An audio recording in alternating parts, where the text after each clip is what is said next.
Chapitre 7. Le désir, la parole de Dieu. Il en sera de même de ma parole qui sort de ma bouche. Elle ne reviendra pas à moi sans effet, mais elle accomplira ce que je veux et elle réussira dans ce à quoi je l'ai envoyée. Isaïe 55, 11. Dieu vous parle par l'intermédiaire de vos désirs fondamentaux.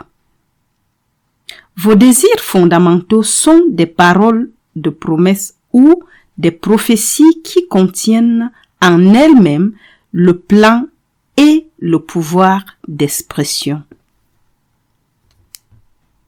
Par désir fondamental, on entend votre véritable objectif.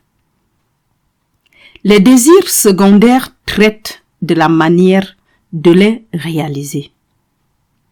Dieu, votre je suis, vous parle en vous, l'état conscient conditionné, par le biais de vos désirs fondamentaux. Les désirs secondaires ou les modes d'expression sont les secrets de votre je suis, le Père tout sage. Votre Père, je suis, révèle le premier et le dernier. Je suis le commencement et je suis la fin. Apocalypse 1, 8, 22, 13. Mais il ne révèle jamais le milieu ou le secret de ses voix. C'est-à-dire que le premier est révélé comme le mot, votre désir fondamental. Le dernier est son accomplissement. La parole faite chair. Le second ou milieu, le plan de développement, n'est jamais révélé à l'homme, mais reste à jamais le secret du Père. Car je le déclare à tout homme qui entend les paroles de la prophétie de ce livre. Si quelqu'un ajoute à ces choses, Dieu lui ajoutera les fléaux qui sont écrits dans ce livre. Et si quelqu'un retranche quelque chose des paroles du livre de cette prophétie, Dieu retranchera sa part du livre de la vie. Apocalypse 22, 18 à 19. Les paroles de la prophétie dont parle le livre de l'Apocalypse sont vos désirs fondamentaux qui ne doivent pas être conditionnés davantage. L'homme ne cesse d'ajouter et de retrancher à ses paroles. Ne sachant pas que le désir de base contient le plan et la puissance d'expression, l'homme est toujours en train de compromettre et de compliquer son désir. Voici une illustration de ce que l'homme fait à la parole de la prophétie, ses désirs. L'homme désire se libérer de sa limitation ou de son problème. La première chose qu'il fait après avoir défini son objectif est de le conditionner à quelque chose d'autre. Il commence à spéculer sur la manière de l'acquérir, ne sachant pas que la chose désirée a une manière d'expression qui lui est propre. Il commence à planifier comment il va l'obtenir, ajoutant ainsi à la parole de Dieu. Si par contre, il n'a pas de plan ou de conception quant à l'accomplissement de son désir, alors il compromet son désir en le modifiant. Il pense pense que s'il se contente de moins que son désir fondamental, il aura peut-être plus de chances de le réaliser. Ce faisant, il s'éloigne de la parole de Dieu. Les individus, comme les nations, violent constamment cette loi de leur désir fondamental en complotant et en planifiant la réalisation de leur ambition. Ils ajoutent ainsi à la parole de la prophétie, ou ils font des compromis avec leurs idéaux, prenant ainsi de la parole de Dieu. Le résultat inévitable est la parole et les fléaux ou l'échec et la frustration comme promis pour de telles violations. Dieu ne parle à l'homme que par l'intermédiaire de ses désirs fondamentaux.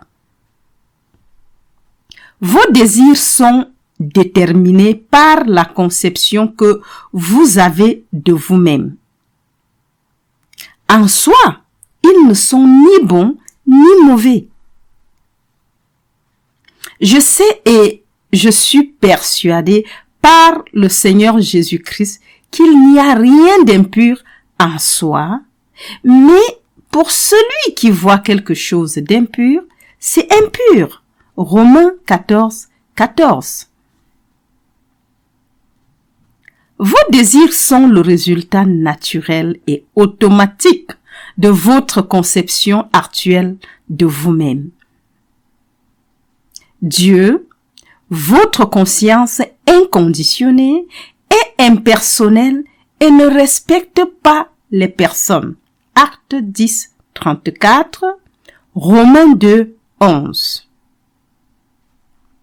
Votre conscience inconditionnée, Dieu, donne à votre conscience conditionnée, l'homme, par l'intermédiaire de vos désirs fondamentaux, ce dont votre état conditionné, votre conception actuelle de vous-même, croit avoir besoin.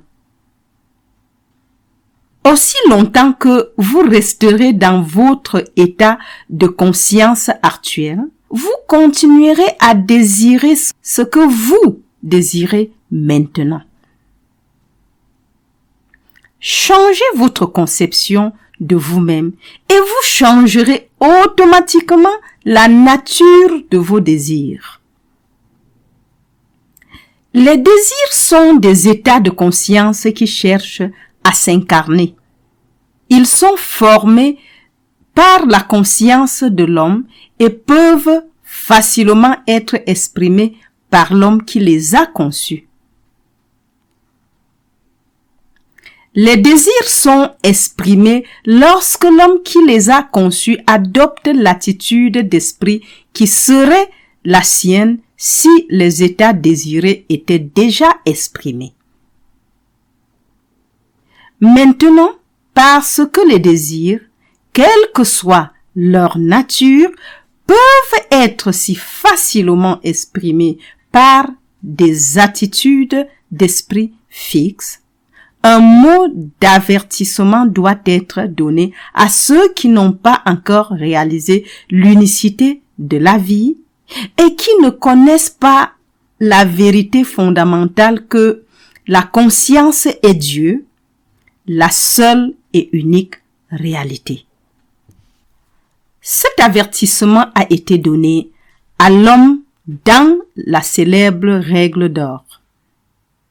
Faites aux autres ce que vous voudrez qu'ils vous fassent. Matthieu 7, 21. Vous pouvez désirer quelque chose pour vous-même ou pour un autre. Si votre désir concerne un autre, assurez-vous que la chose désirée est acceptable pour cet autre. La raison de cet avertissement est que votre conscience est Dieu, le donateur de tous les dons. Par conséquent, ce que vous ressentez et croyez être vrai pour un autre est un cadeau que vous lui avez fait. Le cadeau qui n'est pas accepté retourne à celui qui l'a fait. Soyez donc certain que vous aimeriez posséder ce cadeau vous-même, car si vous fixez en vous une croyance comme vraie pour un autre et qu'il n'accepte pas cet état comme vrai pour lui-même, ce cadeau non accepté s'incarnera dans votre monde. Entendez et acceptez toujours comme vrai pour les autres ce que vous voudrez pour vous-même. En agissant ainsi, vous construisez le paradis sur terre. Faites aux autres ce que vous voudriez qu'ils vous fassent est basé sur cette loi. N'acceptez comme vrai pour les autres que les états que vous accepteriez volontiers comme vrai pour vous-même, afin de pouvoir constamment créer le paradis sur terre. Votre paradis est défini par l'état de conscience dans lequel vous vivez, lequel état est constitué de tout ce que vous acceptez comme vrai de vous-même et vrai des autres. Votre environnement immédiat est défini par la conception que vous avez de vous-même et par vos convictions concernant les autres qui n'ont pas été acceptées par eux. Votre conception de l'autre, qui n'est pas sa conception de lui-même, est un cadeau qui vous est rendu. Les suggestions, comme la propagande, sont des boomérangs si elles ne sont pas acceptées par ceux à qui elles sont envoyées. Ainsi, votre monde est un cadeau que vous vous êtes fait à vous-même. La nature de ce cadeau est déterminée par la conception que vous avez de vous-même et par les cadeaux non acceptés que vous avez offerts aux autres. Ne vous y trompez pas. La loi ne respecte pas les personnes. Découvrez la loi de l'expression de soi et vivez selon elle. Alors vous serez libre. Avec cette compréhension de la loi, définissez votre désir, sachez exactement ce que vous voulez. Assurez-vous qu'il est désirable et acceptable. L'homme sage et discipliné ne voit aucun obstacle de la réalisation de son désir. Il ne voit rien à détruire.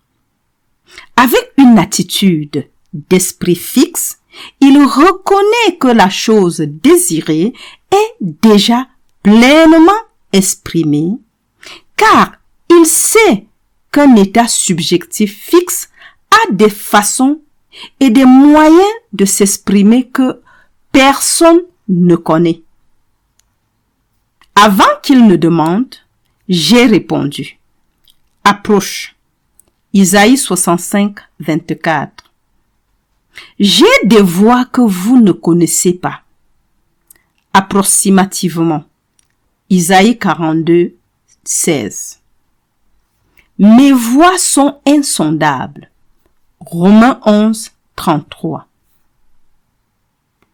L'homme indiscipliné, quant à lui, voit constamment une opposition à la réalisation de son désir. Et à cause de cette frustration, Ils forment des désirs de destruction dont ils croient fermement qu'ils doivent être exprimés avant que son désir fondamental puisse être réalisé. Lorsque l'homme découvrira cette loi de la conscience unique, il comprendra la grande sagesse de la règle d'or et ainsi il vivra selon cette règle et se prouvera à lui-même que le royaume des cieux est sur terre. Vous comprendrez pourquoi vous devez faire aux autres ce que vous voudriez qu'ils vous fassent. Vous saurez pourquoi vous devez vivre selon cette règle d'or, car vous découvrirez que cela relève du bon sens, puisque la règle est basée sur la loi immuable de la vie et ne respecte pas les personnes. La conscience est la seule et unique réalité. Le monde et tout ce qu'il contient sont des états de conscience objectivés. Votre monde est défini par votre conception de vous-même, plus vos conceptions des autres qui ne sont pas leur conception d'eux-mêmes. L'histoire de la Pâque a pour but de vous aider à tourner le dos aux limitations du présent et à passer à un état meilleur et plus libre. La suggestion de suivre l'homme à la cruche d'eau. Marc 14:13, Luc 22:10 a été donnée aux disciples pour les guider vers le dernier repas ou la fête de la Pâque. L'homme à la cruche d'eau est le 11e disciple, Simon de Canaan, la qualité d'esprit discipliné qui n'entend que les déclarations dignes, nobles et aimables. L'esprit qui est discipliné pour n'entendre que le bien se régale de bons états et incarne ainsi le bien sur terre. Si vous voulez assister au dernier repas, le grand festin de la Pâque, suivez cet homme.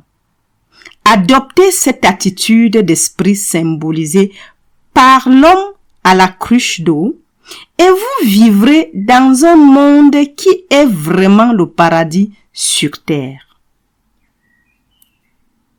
La fête de la Pâque est le secret de la transformation de votre conscience. Vous détournez votre attention de votre conception actuelle de vous-même et assurez la conscience d'être ce que vous voulez être, passant ainsi d'un état à un autre.